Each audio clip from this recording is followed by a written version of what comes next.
대법원이 어제 더불어민주당 이재명 후보의 선거법 위반 사건을 유죄 취지로 파기환송하면서 서울고법이 다시 사건을 심리하게 됐습니다. 대법원이 오늘 오전 재판 기록을 서울고등법원에 넘겼다고 하는데요. 취재기자 연결해서 자세한 소식 들어보겠습니다. 김태원 기자.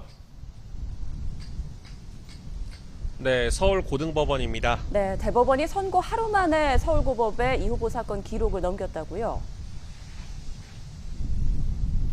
네, 서울고등법원은 오늘 오전 이재명 후보 공직선거법 위반 사건 기록을 대법원으로부터 송부받았다고 밝혔습니다.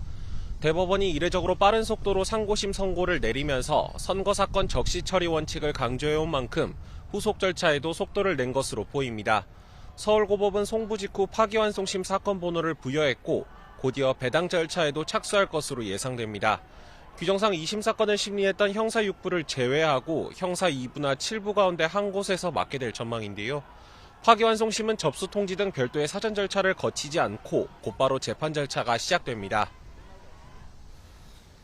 네, 파기환송심 심리에서는 어떤 내용이 다뤄지고 또 언제쯤 결론이 나오는 겁니까?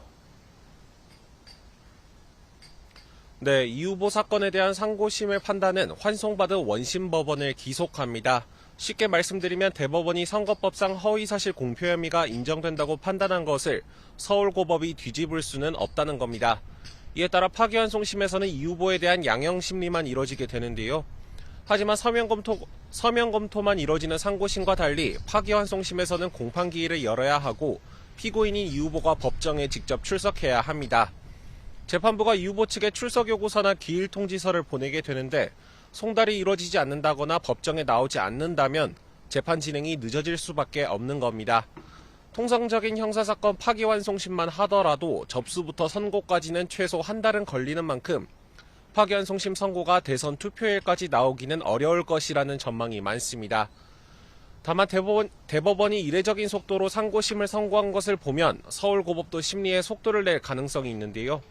하지만 파기환송심이 선고된다고 하더라도 이 후보 측이 대법원에 다시 상고한다면 판결이 최종적으로 확정되기까지는 시간이 더 걸리게 됩니다.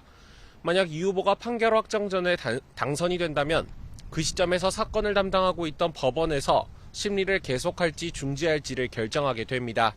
지금까지 서울고등법원에서 YTN 김태원입니다.